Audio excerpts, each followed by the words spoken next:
ওম শান্তি। আপনাদের আমার অন্তর থেকে প্রীতি, শুভেচ্ছা ও ভালোবাসা জানাই ও স্বাগত। আজকের কথা শোনাবো 7 দিনের কোর্সের এক চিত্র নিয়ে।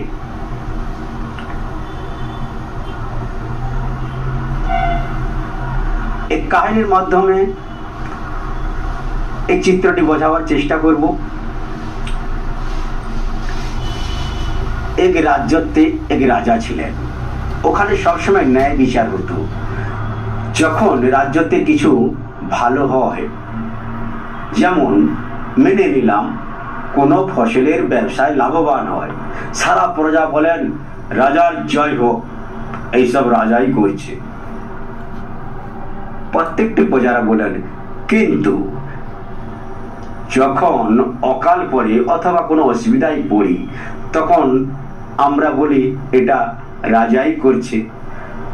তখন রাজাই চিন্তায় পড়ে যায়।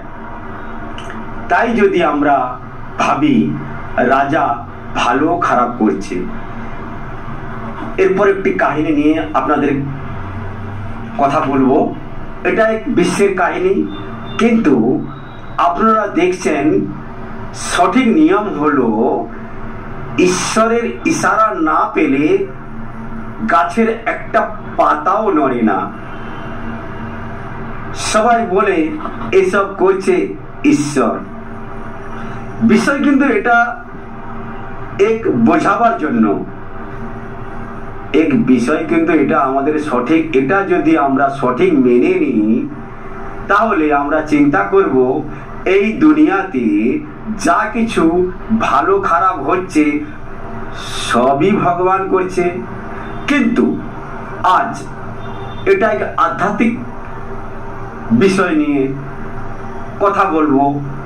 ভগবান বাস্তবিক কি কাজ করে এবং কি কাজ করেন না আমরা জানবো।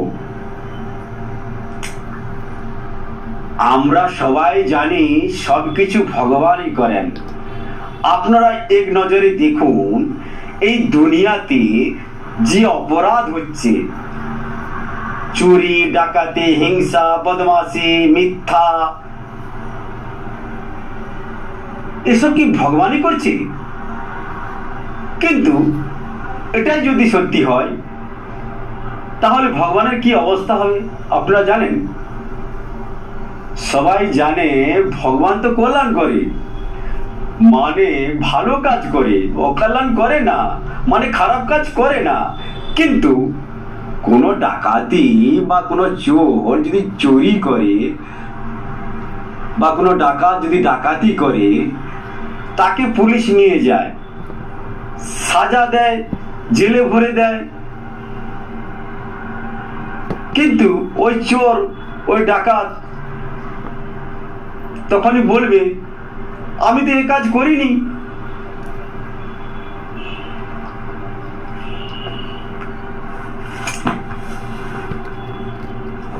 ভগবান আমাকে এসব কাজ করিয়েছে।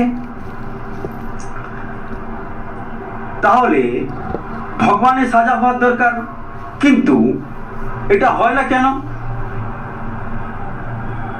কিন্তু এটাই প্রমাণ হয় মানুষ যে কাজ করে তার ফল নিজেকেই ভুগতে হয়। ভগবান তার জন্য দায়ী নয়, নিজের কর্ম নিজেইকে ভুগতে হবে। ভগবান আমাদেরকে সুখ ও শান্তি দেয়, আনন্দ দেয়, কিন্তু ভগবান দুঃখ, কষ্ট, অশান্তি দেয় না।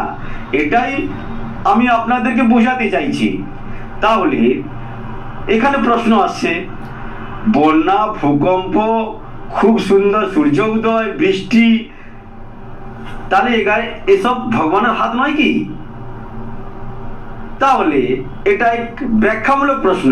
আমরা জানি এই দুনিয়াতে যা কিছু ঘটছে সবই ভগবান করছে, কিন্তু বাস্তবিক সঠিক নয়। এর মধ্যে জ্ঞানের বিষয় আছে। জ্ঞান এটা বোঝাতে চাইছে যে প্রকৃতি তার নিয়মের মধ্য দিয়ে কাজ করে। যেমন সূর্য উদয় হয়, আবার অস্তবি হয়, তাহলে এই সূর্যের যে গরম গরম জলে সমুদ্রের জল বাষ্প হয়ে উপরে উঠে, আবার মেঘ উৎপত্তি হয়, সেই থেকে বৃষ্টি হয়। এটাতে এক বৈজ্ঞানিক ব্যাখ্যা রয়েছে, এটা সত্যি, এটাই চক্র। তাহলে প্রকৃতি তার নিজের নিয়মের মধ্যে চলে। তাহলে এই প্রকৃতিকে চালানোর জন্য প্রতিদিন ভগবানকে দরকার হয় কি? হয় না। যেমন পৃথিবী তার নিজের নিয়মের মধ্যে ঘুরতে থাকে, সেই নিয়ম হয় দিন ও রাত। এটা এক ভৌতিক নিয়ম, এটা অনাদিকাল থেকে চলছে। সত্যি বলতে কি, আমি যখন প্রথমবার এটা বুঝতে পারি তখন আমাকেও অজস্র মনে হচ্ছিল। আমিও তো সূর্যকে সূর্য দেবতা বলে এসেছি, বৃষ্টিকে ইন্দ্র দেবতা বলে এসেছি, এর জন্য কৃপা বলে মেনে আসছি। এটা কিন্তু খারাপ কথা নয়, প্রকৃতির উপর ভালো ভাবনা রাখা উচিত। কিন্তু জ্ঞান বোঝাচ্ছে, রচনা ও রচয়িতার অন্তর বোঝাচ্ছে।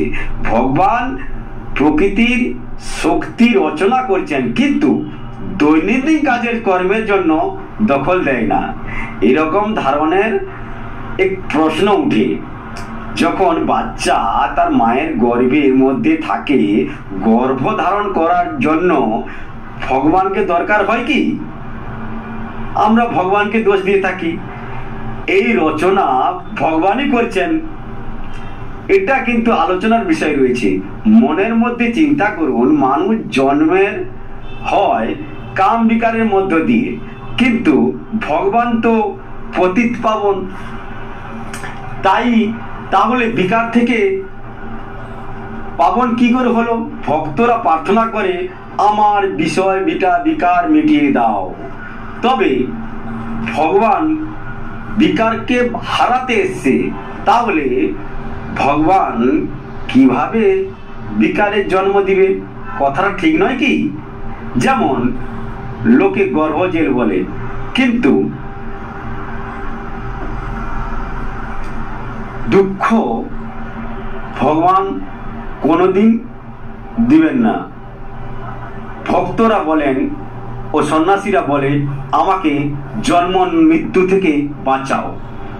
ভগবানের কর্তব্য রয়েছে অবিনাশী জন্ম দেওয়া, একে বলে মরণ জীবন। মরণ জীবন, মরণ জীবন মানে কি?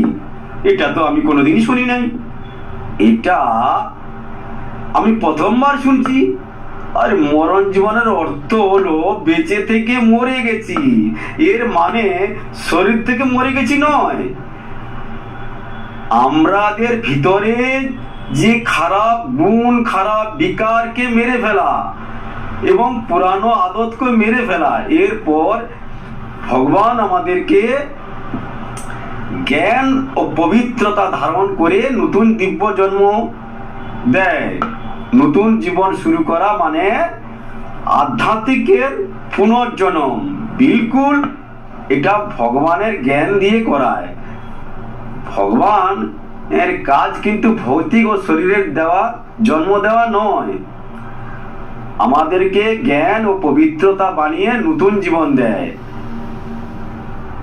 আমাদেরকে ভগবান সুখ ও শান্তি ও দুঃখ দেয় না, সুখ ও শান্তি দেয়, দুঃখ দেয় না। এ কথা প্রশ্ন হয়ে গেল। ভগবানের 3 কর্তব্য রয়েছে। কি কর্তব্যটা? কি? স্থাপনা, পালনা ও বিনাশ। দুনিয়ার মানুষ বোঝে কি সুখ দুঃখ পালনা কিন্তু ভগবানই করেন, কিন্তু এটা ঠিক নয়। কিন্তু আপনারা চিন্তা করুন, এক কৃষক তার সারাদিন রোদ্রে কাজ করে, কামাই করে কত? 400 থেকে 500 টাকা রোজগার করে। ওই টাকায় তার পুরো পরিবার, বাচ্চা কাচ্চা, পুরো সংসার চলে। তাহলে আমরা বুঝবো ওই মজদুর তার নিজের কর্ম দিয়ে পরিবারের সংসারের কে পালনা করছে। কিন্তু ভগবান সবাইকে পালন কর্তা যদি হয়, তাহলে ভগবান যদি পালনকর্তা হয়, তাহলে আজ পুরো দুনিয়াতে আপনারা দেখুন গরিব কেন,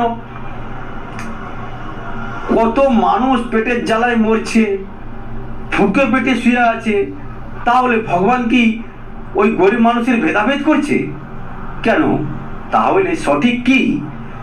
এটা মানুষের কর্মের হিসাব কিতাব এর ফল, উনার পূর্বজন্মের হিসাব কিতাবের ফল। ভগবান পালনকর্তা মানে খাওয়ার অন্ন জল দিয়ে বলা হয় না। ভগবান আমাদেরকে পালন পোষণ করেন না, জ্ঞান ও যোগ শিখিয়ে আমাদেরকে বুদ্ধিকে শ্রেষ্ঠ কর্ম দিয়ে ও মন দিয়ে শক্তিকে, মনকে শান্ত করে, মনকে নির্মাণ করে দিব্য গুণ দেয়, এইভাবে আমাদেরকে পালন করে। তাহলে বিনাশের অর্থ কি? মানুষে বলে এর কারণ হলো, কোনো মানুষের যদি মৃত্যু হয়ে যায় সবাই বলে কি একে ভগবান নিয়ে গেছে। এটা কি বাস্তব ঠিক? সবচেয়ে বড় ভুল।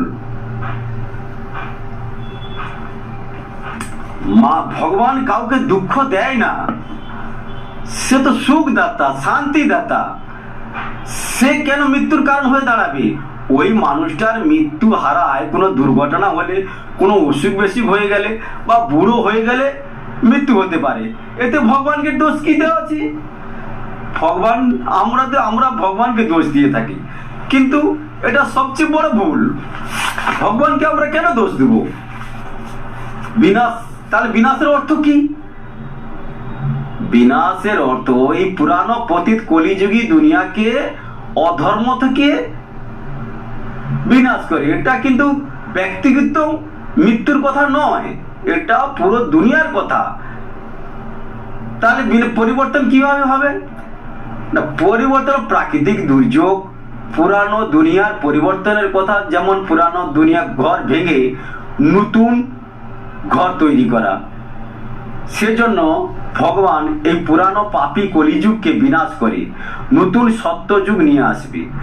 কিন্তু বিনাশ ভগবান নিজে হাতে করে না, এ কাজ প্রাকৃতিক ও দুর্যোগ, গৃহযুদ্ধ, বিজ্ঞানের বানানো সামগ্রিক দ্বারা বিনাশ করাবেন, যা মানুষ বানিয়েছেন পরমাণু ও মিসাইলের দ্বারা। তাহলে আপনারা বুঝতে পেরেছেন ভগবান খারাপ কাজ করে না, ভগবান প্রকৃতির কাজও করে না, লৌকিক জন্ম মৃত্যুও দেয় না, আর অন্ন জল দিয়ে কাউকে পালনও করে না। এসব ভ্রান্তি দূর হওয়ার পর ভগবানের দিব্য কর্তব্য কি? সব থেকে জরুরি কথা হলো দিব্য কর্তব্য কখন করেন? ভগবান একমাত্র কর্তব্য হলো পতিত থেকে পাবন করা, পুরানো দুনিয়ার মানুষকে পাবন করা, আর সত্য ধর্ম ও সত্য যুগ পুনঃস্থাপনা করা। এটা কিভাবে হবে? যেমন, তাহলে কোনো জাদুতে নয়, আর কোনো চমৎকারে নয়, চরিত্র নির্মাণ করে আর মানুষের আত্মার পরিচয় দিয়ে এবং সৃষ্টি আদি মধ্যের অন্ত জ্ঞান শোনায় আর সহজ রাজযোগ শিক্ষা দিয়ে মানুষের ধারণা থেকে নর থেকে নারায়ণ ও নারী থেকে লক্ষ্মীর পদ মিলে যেমন শ্রেষ্ঠ দেবীগুণী সম্পূর্ণ হয়ে যায়। আমরা বুদ্ধিকে দিব্য বানায় যাতে আমাদের ভালো মন্দ খারাপ চিনতে পারি। ভগবান দিব্য চক্ষু ও জ্ঞান চক্ষু বিধাতা বলেন, বিলকুল সঠিক। আমাদেরকে সিধে সিধে সুখ দেয় না,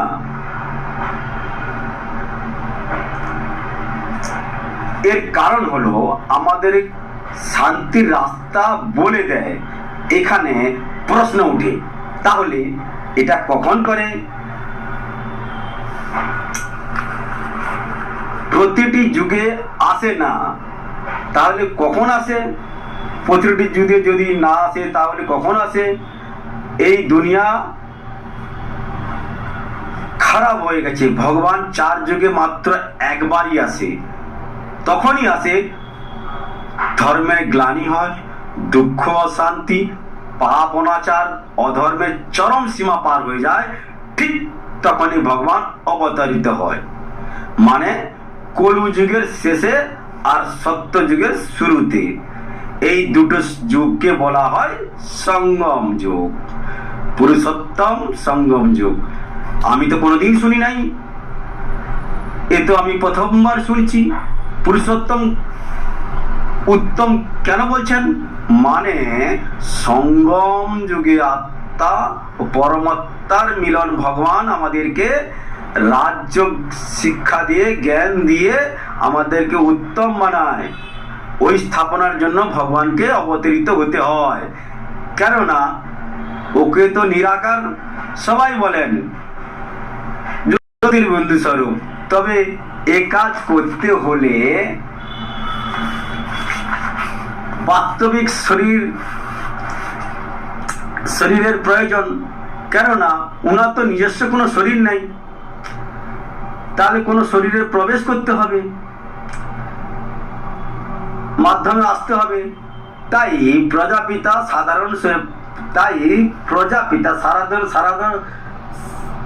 সাধারণ শরীরের অবতার হয়ে ওর মুখের দ্বারা আমাদের জ্ঞান শোনায়।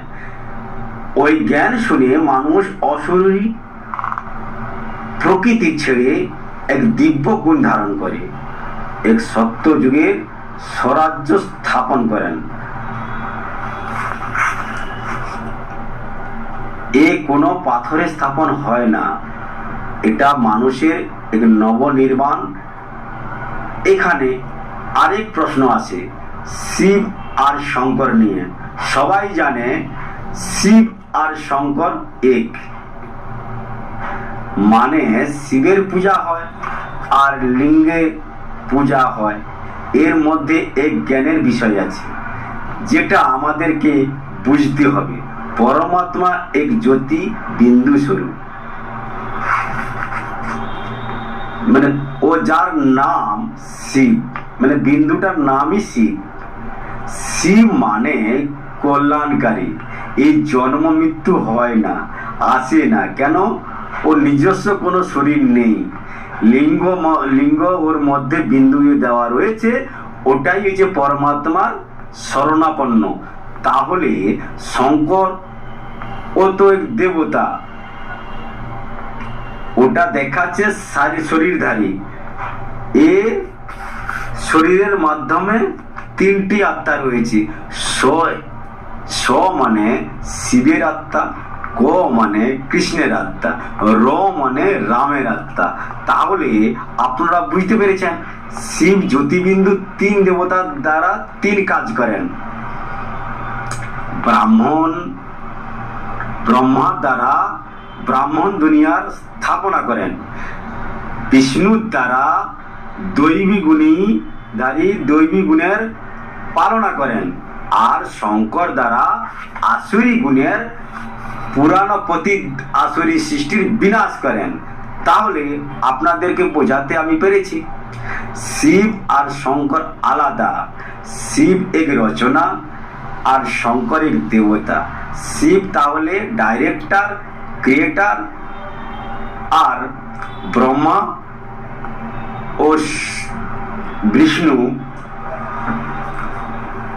আর শঙ্কর এরাই অভিনেতা। তাহলে এরা থেকে কি জানলাম?